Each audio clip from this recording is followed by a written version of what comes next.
Mendengar nama Partai Komunis Indonesia atau PKI pasti tak lepas dari organisasi terlarang di Indonesia yang menorehkan sejarah kelam terhadap tanah air. Di balik itu ternyata ada beberapa fakta tentang PKI yang menarik untuk diketahui. Fakta tentang PKI yang jarang diketahui. Pembentukan PKI. Paham komunisme pertama kali masuk ke Indonesia pada tahun 1920-an. Awalnya organisasi ini bernama Serikat Organisasi Pekerja Seluruh Indonesia yang dibentuk pada tahun 1922 atas inisiasi Tan Malaka dan Semaun.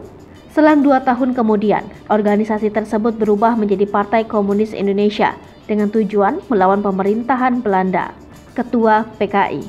Ketua pertama PKI adalah Semaun. Ia menjabat saat organisasi tersebut masih bernama Persatuan Vakbonden Hindia pada sekitar 1920 sampai 1924.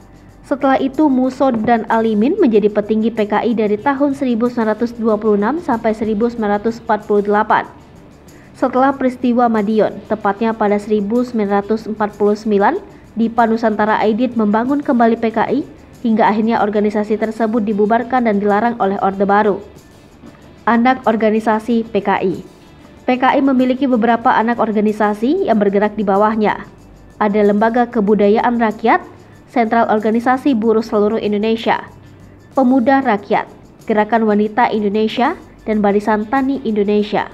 Pemberontakan PKI. Sejarah mencatat ada 3 kali peristiwa pemberontakan yang dilakukan oleh PKI, yakni pemberontakan Malam Tahun Baru atau pemberontakan Silungkang pada 1 Januari 1927.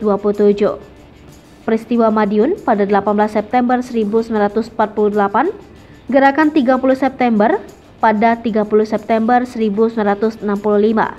Jasa PKI yang terlupakan. Salah satu fakta tentang PKI yang mungkin tidak banyak orang tahu adalah jasanya terhadap Indonesia. Semaun sempat mengenalkan dan mengajarkan bahasa dan sastra Indonesia di Moskow pada tahun 1926, sedangkan Tan Malaka mendirikan sekolah-sekolah gratis untuk rakyat yang tidak mampu.